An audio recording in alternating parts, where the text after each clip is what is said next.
Jadi saudara, karena Indonesia masih bergantung pada kedelai impor, maka sudah pasti harga jual tahu tempe yang mungkin setiap hari harus ada di meja makan Anda akan sangat bergantung pada harga kedelai di global.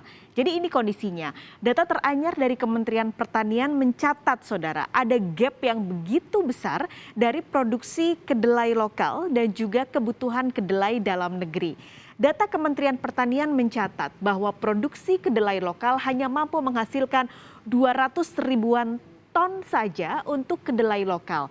Sementara kalau Anda lihat kebutuhan kedelai di dalam negeri ini mencapai 2,983 juta ton. 2,98 juta ton berbanding dengan produksinya. Berarti produksi kedelai lokal yang dihasilkan oleh petani-petani kedelai hanya mampu memenuhi kebutuhan sekitar mungkin 10% saja, 10-15%. Pertanyaannya kenapa kita nggak genjot aja nih produksi kedelai supaya kita lepas dari ketergantungan impor.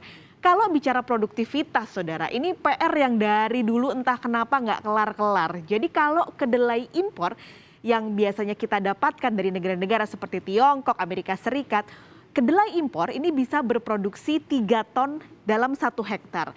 Sementara untuk kedelai lokal di Indonesia hanya bisa berproduksi 2 ton dalam 1 hektar. Bayangkan dalam 1 hektar saja sudah berbeda 1 ton.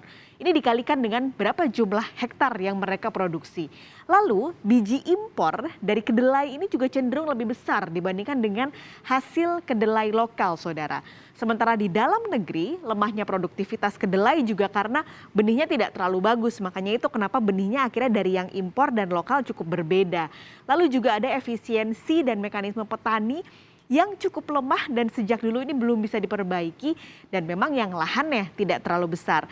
Jadi Menteri Pertanian bilang pekan lalu di DPR kalau sebenarnya petani ini lebih suka menanam jagung atau beras karena menurut mereka jauh lebih menguntungkan. Kami hadirkan pernyataan dari Syahrul Yassin Limpo, Menteri Pertanian.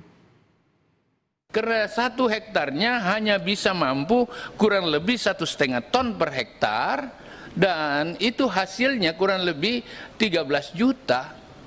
Nah, makanya kalau dia di bawah 7.000 enggak bisa masuk. Sementara jagung dia tanam 1 hektarnya bisa 5 ton paling sedikit dengan harga di atas 5.000 juga dia bisa menghasilkan di atas 20 juta. Kos produksinya kurang lebih 7-8 juta, maka hasilnya jauh lebih banyak. Nggak ada yang mau tanam kedelai dan kalau kita suruh tanam maksimal ini merugikan gitu. Oleh karena itu barangkali ini juga menjadi challenge pimpinan untuk kita menanam karena harganya sudah bagus 10.000 dan kemungkinan masih akan naik nanti. Kalau 10.000 ke atas maka harga tempe tahu akan naik. Jadi itu kondisinya saudara, dari petani kenapa akhirnya kedelai lokalnya susah untuk diproduksi. Salah satunya adalah tentu karena hasil ataupun uang yang dihasilkan untuk petani dibandingkan dengan kedelai dan juga jagung lebih besar dari jagung. Ada kondisi lain yaitu anggaran dari Direktorat Tanaman Pangan yang membawahi kedelai ini turun dari 2021 ke 2022 ini turun saudara anggarannya. Di 2021 anggaran mereka mencapai 231 miliar rupiah, sementara di 2022 turun menjadi 136 miliar rupiah.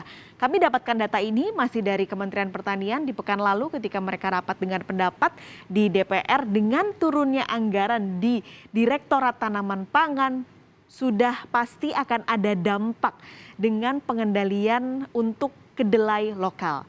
Ini adalah kondisi kedua. Lalu seiring juga dengan jumlah penduduk di Indonesia yang terus bertambah, konsumsi kedelai sudah pasti juga akan ikut naik saudara. Tidak hanya tahu tempe, ada juga kecap yang juga dibutuhkan oleh masyarakat Indonesia dan jadi salah satu konsumsi yang cukup besar oleh masyarakat. Kalau konsumsinya naik, sudah pasti impor juga akan naik. Ini adalah kebutuhan impor kedelai di tahun 2022 mencapai sekitar 2,49 juta ton. Kalau Anda lihat memang terbesar adalah untuk produksi tempe 1,49 juta ton. Sementara produksi tahu di Indonesia cukup banyak menggunakan kedelai lokal dibandingkan kedelai impor sehingga untuk kebutuhan impornya tahu lebih kecil dibandingkan dengan kebutuhan atau produksi tempe. Ini tentu PR supaya karena kita tahu tempe ini menjadi salah satu bahan ataupun makanan yang sangat banyak dikonsumsi oleh masyarakat Indonesia. PR juga tentunya untuk petani kedelai supaya kesejahteraan mereka akan produksi kedelai ini menjadi lebih baik.